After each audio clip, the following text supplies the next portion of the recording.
Quiero compartir esta noche con ustedes la visión del gobierno sobre lo que considero debería ser el papel de los medios de comunicación masiva en el proceso de paz, porque el proceso de paz es también un proceso de comunicaciones. Nótese bien que hablo de los medios en el proceso de paz, no de los medios frente al proceso de paz, como si fueran espectadores pasivos, como si ésta les fuera lejanos. Ni como presidente de los colombianos, ni como su colega, puedo decirles qué deben hacer, aunque ustedes diariamente dediquen gran parte de su tiempo a explicarme cómo ejercer mi oficio. Tampoco puedo dictarles a los medios su conducta, ni fijarles pautas de comportamiento. En ese tema únicamente puede imponerse su conciencia dentro de los límites que marcan la ley y los santos intereses de la nación. Los medios de comunicación y quienes trabajan en ellos forman parte del inmenso contingente de colombianos que estamos luchando por alcanzar la paz y el progreso con justicia social. Por eso quiero hablar con ustedes como amigos que buscan un mismo propósito, sobre nuestro papel en la consecución de estos anhelos.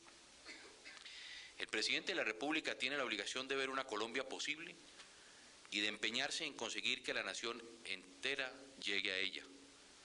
Por eso me eligieron, porque mi visión de patria coincidió con la de la mayoría de los colombianos. Y en el corazón mismo de la Colombia posible que prediqué antes de asumir este cargo y que he puesto obstinada y confiadamente en práctica durante todos los días de mi mandato, está la paz. Sin paz, todos nuestros esfuerzos en otros campos serán vanos, como lo ha demostrado la historia del país. No queremos una economía boyante para repartir la riqueza entre los muertos. De nada sirve ofrecer magníficas carreteras a miles de secuestrados que no las pueden transitar. Educar a los colombianos para que se vayan del país no tiene mayor sentido. Ningún esfuerzo por inscribirnos en el mundo globalizado tendrá efecto si mostramos estadísticas salvajes de masacres, de secuestros, de desplazados. Sin paz es inútil nuestra lucha. La visión de la paz no es un simple capricho ni el deseo del presidente Pastrana de pasar a la historia. Es una necesidad inaplazable, un reto al que alguien tenía que ponerle el pecho, sin calcular en forma egoísta el precio político que le acarrearía. Yo lo he hecho y he pagado duro, pero no pienso cejar ni retroceder ni para coger impulso. Pero la paz no puede ser una lucha individual. El alcance del poder presidencial no es suficiente. La paz la logran los pueblos, no los gobiernos. Una Colombia para todos los colombianos es una meta posible. La paz es la única vía para devolvernos a todos el país, ahora cercados por el miedo y la injusticia, limitado en su poder de inversión y de maniobra. Nuestra patria se ve agobiada por las armas que amenazan a las instituciones sin respetar ni a las más sagradas. Las familias se desintegran cuando uno de sus miembros es llevado a la guerrilla o al equivocado mundo de las llamadas autodefensas, o convertido en sicario por el dinero sucio de la droga, o cuando el padre, la madre o los hijos son brutalmente amputados de su hogar y negociados como si fueran mercancías. El sentido de patria se ve lesionado por los comentarios de la comunidad internacional, que ve horrorizada como un país digno inunda las noticias de sangre y violaciones de los derechos humanos por parte de los grupos ilegales. Los niños y los jóvenes cambian su alegría por desesperanza. Los medios de comunicación sufren presiones que muchas veces terminan con sus miembros muertos o exiliados, convertidos en mártires por la verdad, héroes salidos de entre sus filas. Pero no queremos una patria con héroes asesinados por la demencia de las armas fratricidas, sino llena de colombianos totalmente libres. La paz significa justicia, la paz significa empleo, la paz significa libertad. La paz devolverá la tranquilidad a nuestro territorio y a nuestra gente. Esa es la meta que se ha propuesto mi gobierno. Esa es la meta que propongo a mis compatriotas para que la alcancemos tomados de la mano. Esa es la meta que les propongo a ustedes como punto de partida para entender su papel en el proceso de paz.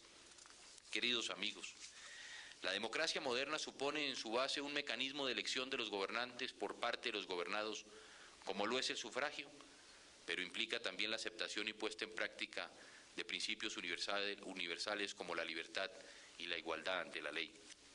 ¿Y a qué libertad me refiero? no únicamente aquella primaria noción que se oponía a la esclavitud basada en la posibilidad de formar una vida individual y familiar, de decidir el propio destino sin la interferencia de otros. Hablo de una verdadera y más amplia libertad política, donde se garantice al ciudadano la posibilidad de crecer e interrelacionarse con sus semejantes, de aportar a la sociedad, de criticar sin mordaza lo que conviene o no conviene a ésta, de participar en la construcción del presente y del futuro de su entorno nacional e internacional. Me refiero a la libertad compleja de quien piensa y hace uso de su albedrío con responsabilidad, una noción que no puede aplicarse sino a quien ya es libre. Fue Jaime Balmes, el autor de El Criterio, quien resumió esta idea en una sencilla máxima: somos responsables porque somos libres.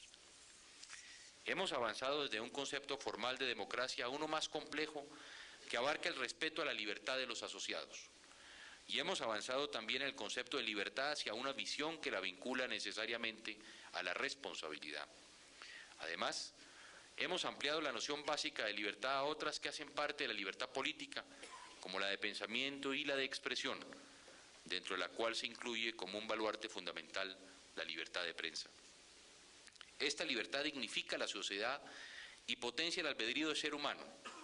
Como dijo Karl Popper, abro comillas, la formación de opinión contiene siempre en último lugar un elemento de libre elección, y es la libre elección la que vuelve valiosa una opinión humana. Pero, ¿cómo ha vivido Colombia en su desarrollo democrático el ejercicio de la libertad de prensa? Yo creo que todos podríamos concordar en que la constante general en nuestro país desde hace más de 4 décadas ha sido su respeto por parte del Estado. Aquí en Colombia la opinión humana, en términos de Popper, es particularmente valiosa porque es el resultado del ejercicio de una libertad que no debe ni puede tener más límites que la responsabilidad. En mi gobierno y en los precedentes, la historia habrá de reconocer que ha sido el imperio de la libertad de prensa el que ha hecho un justo y adecuado contrapeso al poder público. Podemos decir sin ambages que en Colombia existe una institucionalización de la crítica que ha servido como resorte para el sostenimiento de la democracia y como defensa frente a cualquier asomo de autoritarismo, sin mencionar otros fenómenos indeseables como la corrupción. Aquí todos opinan, y qué bueno que sea así, sobre si están de acuerdo o no con el manejo de la paz, de la economía, de las relaciones internacionales, de la política interna. No tengo duda de que este privilegio, el que nos ha preservado de males mayores, es un privilegio que los gobernantes tenemos que defender con dientes y uñas, porque es el soporte de nuestra democracia. Lo paradójico es que aquí en Colombia no es el Estado, como ocurre en regímenes no democráticos, el que persigue o censura a los opinadores, a los periodistas, a los columnistas, a los defensores de los derechos humanos. Nuestro problema radica en un pequeño grupo de intolerantes, de desadaptados que no aceptan convivir con quien piense distinto que ellos, que asesinan, que amenazan y que han convertido al periodismo en una de las profesiones más riesgosas del país. Nuestro reto es también enfrentar a esos pocos violentos, buscar mecanismos para proteger a quienes tienen la valentía de decir las cosas que piensan, como las piensan, con la altura y con la responsabilidad social. Aquí es donde el Estado, que ya ha cumplido su primer deber de no interferir la libertad, sino de propiciarla, está buscando actuar a través del diálogo político por una parte y del fortalecimiento de las Fuerzas Armadas por la otra, para proteger a los periodistas de los ataques de los intolerantes, vengan de donde vengan. Como uno de ustedes entiendo y comparto sus preocupaciones, sé de sus riesgos y de su valentía, he apoyado y seguiré apoyando todas las formas posibles su labor trascendental para el fortalecimiento de nuestra democracia. Pero también el periodista tiene una labor cotidiana de recolección y procesamiento de información. Yo, que he sufrido las tiranías de las horas de cierre, comprendo la importancia de su trabajo y por eso, desde cuando inicié mi gobierno, creamos la agencia de noticias colombiana ANCOL, adscrita a la Secretaría de Prensa de la Presidencia de la República, que se ha convertido en un medio ideal de apoyo a la labor periodística de quienes cubren todos los aspectos y temas de la gestión gubernamental. Hoy, con orgullo, podemos mostrar los resultados de un sistema multimedia de información pública a través de una red de noticias para 40 abonados en todo el país, las emisiones de Radio Nacional Noticias, los servicios de fotografía y de televisión y el portal de Internet, que el mes pasado registró 1.920.000 consultas. Los ciudadanos de Colombia, como nunca antes, tienen la posibilidad de informarse oportuna y directamente sobre los actos de gobierno y las razones que los inspiran. Conocerlos y entenderlos es una exigencia de la llamada gobernabilidad democrática. Además, recientemente, como un obsequio más que merecido de la presidencia a los periodistas en su día, publicábamos el libro Normas Esenciales sobre Medios de Comunicación, el cual contempla y compila la normatividad vigente sobre medios y la más importante jurisprudencia producida al respecto. Así hacemos un aporte para que los medios, a través del cumplimiento de la Constitución y de la ley, puedan cumplir con eficacia una labor responsable hacia la sociedad. Apreciados colegas y amigos, todos los medios, sin excepción, educan la sensibilidad y suministran ejemplos que van estructurando una forma de ver el mundo y a nuestro país.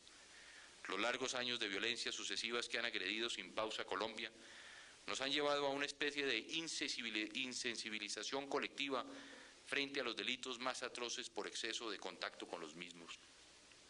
Un solo niño herido debería conmovernos hasta el llanto. Un secuestro o un asesinato debería avergonzarnos y levantar al país entero en plan de solidaridad activa. Pero parece que ya nada nos altera, que todo puede olvidarse, que la sangre puede utilizarse incluso como argumento de venta, y nada de eso contribuye a la paz. Los medios tienen la libertad amparada por las leyes, una responsabilidad fijada por ellas mismas y una influencia enorme dada su naturaleza. En sus manos está el cómo usar esa libertad, esa influencia y demostrar tal responsabilidad. Constantemente me inquieta el desánimo hasta cierto punto comprensible que muestran los líderes de opinión, muchos de ellos sentados aquí entre nosotros, sobre el proceso de paz. ¿Qué los sorprende? La lentitud de las negociaciones, el poco avance aparente, la escasez de hechos tangibles, las contradicciones entre las palabras bien intencionadas y los actos violentos. Frente a estas dudas podemos tomar muchos caminos, y a ustedes, a los medios de comunicación aquí congregados, les corresponde no solo escoger el suyo, sino el que les señalarán a quienes los oyen y a quienes los leen. Algunos están diseñados por el afán de vender a cualquier costo, de vender ya, a riesgo de dañar la construcción de un país donde todos prosperemos, que el afán de riqueza no prive de riqueza a la vida ni a la nación. Otros caminos los dicta el afán de la chiva o del espectáculo que impresione, sin importar que lo exhibido sea vergonzoso o triste para nuestros conciudadanos. Que el afán de noticias no nos ciegue para orientar a la opinión con información veraz, sin dobles intenciones y respetuosa de las personas. Que nuestro único afán sea el de construir patria, el de preservar y dignificar la vida, el de hacer paz. Y al terminar estas reflexiones quiero invitarlos a compartir un gran propósito común. Mi invitación es completamente desinteresada desde el punto de vista de Andrés Pastrana, el político, pero llena de intención como Andrés Pastrana, el colombiano, el periodista que comienza a ver ya una luz al final del túnel. Los invito de verdad de corazón a meterse de lleno a construir la nueva nación colombiana, una nación que sea ejemplo para el mundo por su respeto a la vida, por su búsqueda consistente y colectiva de la felicidad, por su observancia de los derechos humanos y porque trabaje honradamente por lograr mejores niveles de vida para cada uno de sus integrantes. Una nación donde reine la justicia, la tolerancia y la confianza mutua. No es mucho pedir para un pueblo que posee tantas riquezas naturales y humanas y que puede llenarse de motivos para estar orgulloso de sí mismo. No es la hora de sentarse a ser observadores ni cronistas de la violencia, no es la hora de seguir soñando con el país que podríamos ser, sino con el país que queremos construir. Es la hora de pasar a los hechos, de trabajar juntos, de esforzarnos, de dejar atrás las diferencias y de edificar entre todos sobre el cimiento sólido de la democracia y de la libertad, la nueva Colombia que queremos ver renacer, la Colombia del respeto y de la paz. Muchas gracias.